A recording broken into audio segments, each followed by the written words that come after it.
মোবাইলে তালাক দিলে তালাক হয়ে যাবে কিনা? প্রিয় ভাই ও বোনেরা, আমাদের দেশে এখন তালাকের সংখ্যা অনেক বেশি বেড়ে গিয়েছে।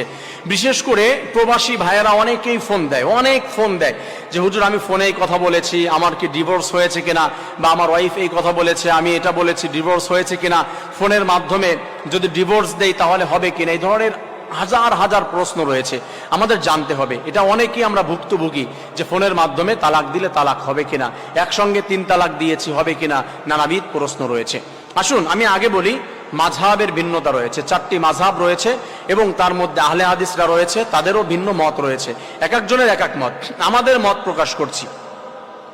এক এক মাযহাবে কিন্তু এক এক মাসালা দিতে পারে। কিছু মাযহাবের মধ্যে বা তাদের রয়েছে যে একসঙ্গে 3 তালাক দিলে তালাকই হবে না। আমাদের মাযহাব হানাফি মাযহাবে হচ্ছে যে 3 তালাক দিলে 3 তালাক হয়ে যাবে, তালাকে মুগাল্লাসা। কিন্তু এই 3 তালাক দেওয়া এটা হচ্ছে বিদআত, এটা হচ্ছে অনুচিত, উচিত নয়। এক এক তুহুরে এক এক তালাক দিবে, সেটা হচ্ছে সুন্নাহ বা সেটা হচ্ছে তার প্রাপ্য। সেই ছাড়া তাকে যদি তালাক দেওয়া হয় তার প্রতি জুলুম করা হবে একসঙ্গে 3 তালাক দিলে।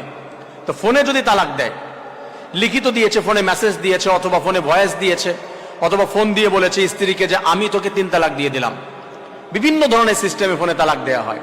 হ্যাঁ, মাযহাব অনুযায়ী ফোনে যদি 3 তালাক দিয়ে দেওয়া হয় তাহলে অবশ্যই 3 তালাক হয়ে যাবে। স্ত্রী ভালো মতো শুনতে হবে বা হাজবেন্ডের পক্ষ থেকে এই বক্তব্যটা ক্লিয়ার আসতে হবে। প্রিয় ভাই ও বোনেরা, আমার এই শুধু এতটুকু ফতোয়া শোনার পরে, এতটুকু কথা শোনার পরে আমি বলতেছি ফোনের মাধ্যমে তালাক দেওয়া সম্ভব, কিন্তু এখানে অনেকগুলি শর্ত রয়েছে, সেই শর্তগুলিও মেনটেন করতে হবে।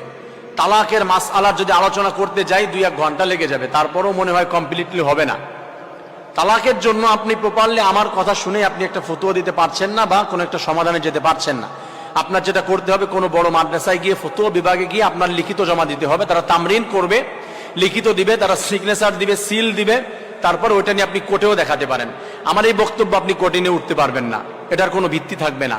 আমি জাস্ট এতটুকু বললাম যে ফোনের মাধ্যমে সম্ভব, কিন্তু সেটা প্রসেস অনুযায়ী আপনার এগিয়ে গিয়ে তারপরে কাজ করতে হবে।